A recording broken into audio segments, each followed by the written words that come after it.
What's up, everyone? Today, we're taking a closer look at Skirk, the mysterious cryo swordswoman and Tartaglia's mentor, who's arriving in Genshin Impact's version 5.7 on June 18th, 2025.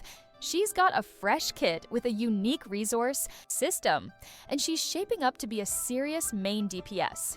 So today, we're breaking down everything you need to know: her story, skills, passives, constellations, and the best ways to build her in your teams. First up, her lore. Skirk is a pretty enigmatic figure in the Genshin world. She trained Tartaglia after he fell into the abyss at just 14. She's a disciple of this mysterious Serpent, aka the Foul, and spent a long time lurking deep in the abyss.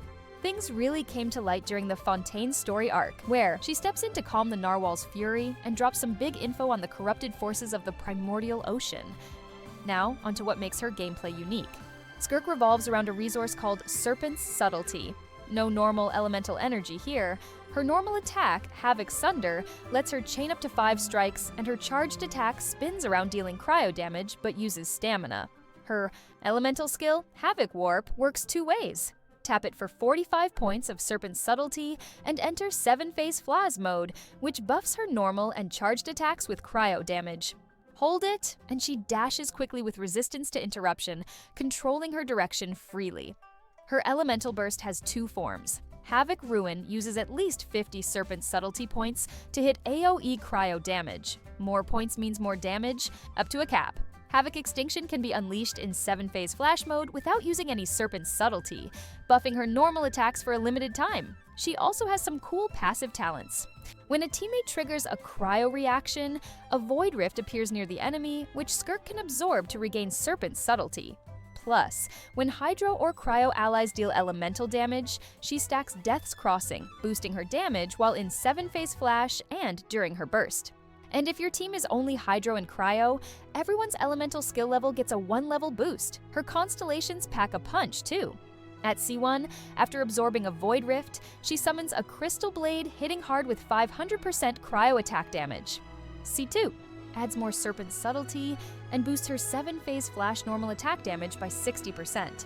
C4 stacks increase her attack significantly depending on how many Death's Crossings she has.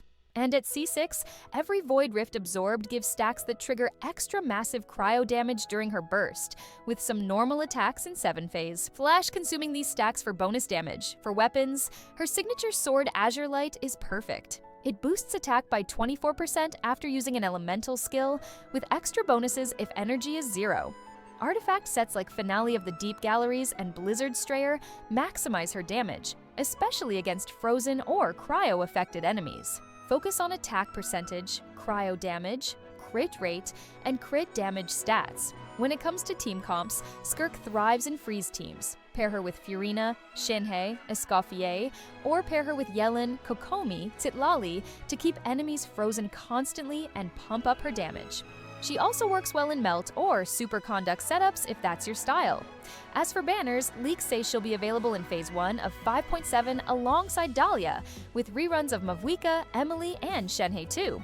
So save those Primo Gems and plan your pulls carefully. All in all, Skirk looks like a huge new addition to Genshin, bringing fresh mechanics and solid DPS potential.